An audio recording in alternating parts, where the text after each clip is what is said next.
bound angle pose.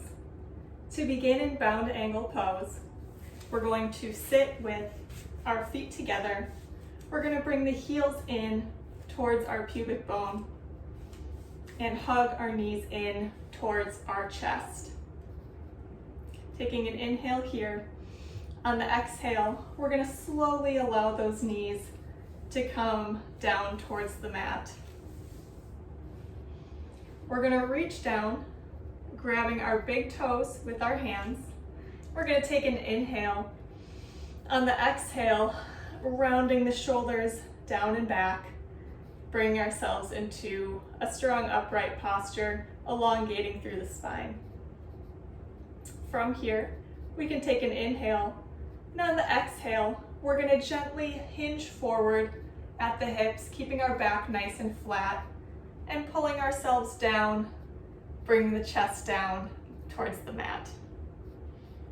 Keeping the back nice and flat and the spine nice and long, you can just come down as far as you're comfortable. And taking a few breaths here.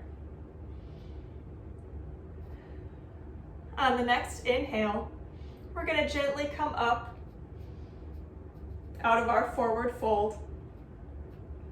We're going to take an inhale, and on the exhale, gently grabbing the outside of the knees and bringing them back to center. We do have some modifications for the bound angle pose as well. The first one that you can use to help take some of the pressure off of your hips is by grabbing a blanket. So you have the short side and the long side. You want to sit with the short side facing the edge of the mat behind you and sitting on that other short end, bringing it right underneath your hips.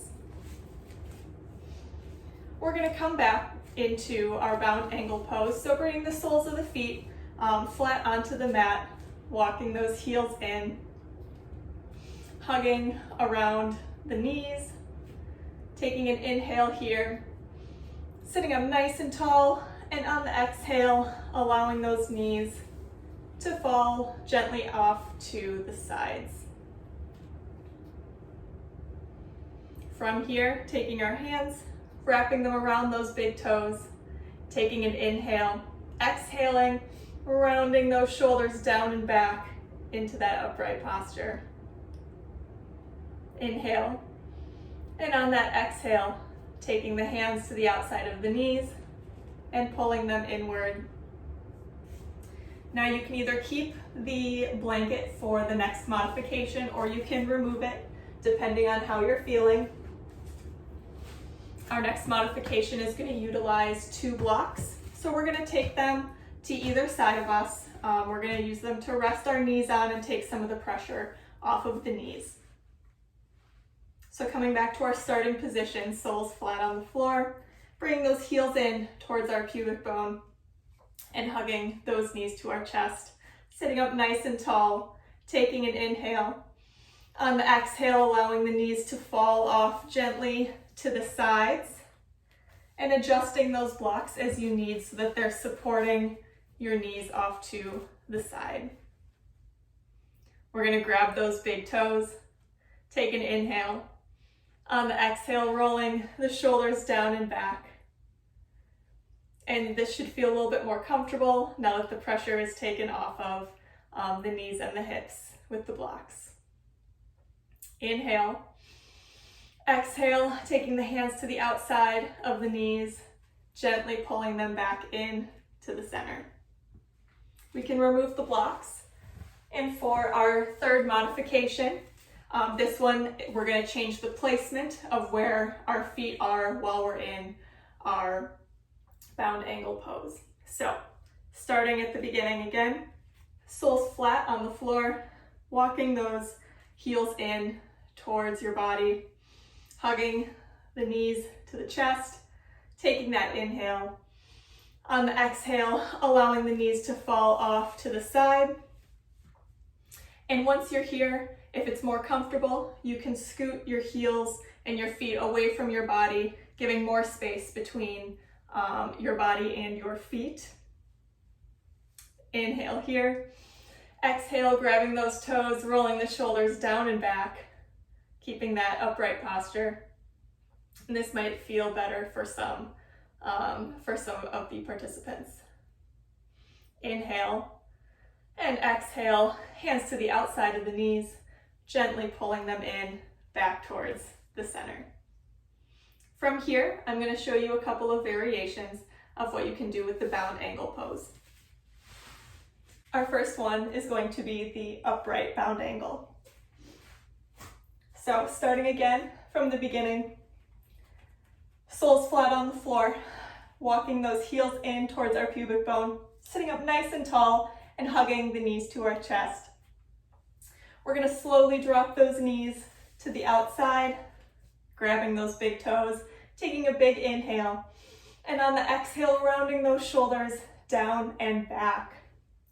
From here, to get into upward bound angle, we're going to slowly transfer our weight, shifting back onto our sits bones, still sitting upright, nice and tall, coming up out of that pelvis. We're going to start to bring our feet up so that our feet are in line with our knees. Good, and we're going to keep that upright posture, pulling up out of that pelvis. Inhale. On the exhale, coming back down, releasing that upward bound angle into our normal bound angle pose from here. Take an inhale. On the exhale, reaching out to those knees, gently pulling them in towards the center. For our second transition, we're going to be going into a boat pose. So, starting in our seated position here, soles flat on the floor, hugging those knees into the chest. Take an inhale. On the exhale, allowing those knees to fall gently off to the side, grabbing the big toes on the inhale. Exhale, round the shoulders up and back, down and back. Making sure that we're in an upright seated position. From here, we're going to hinge forward. So we're going to take an inhale. On the exhale, gently pulling ourselves down, feeling that stretch through the glutes and the hips. Maintaining that nice flat back, only going as far as you can. Inhale, we're going to sit up. And on that exhale, we're going to gently grab those knees, pulling them back into center. From here, we're going to take an inhale. And on the exhale, leaning back slightly, pulling those legs up and coming into our boat pose, maintaining that long spine coming up out of our pelvis and really activating that core. Inhale here. And on the exhale, releasing the feet back down onto our mat. And from there, coming into a cross-legged seated position. And those are the options for our bound angle pose.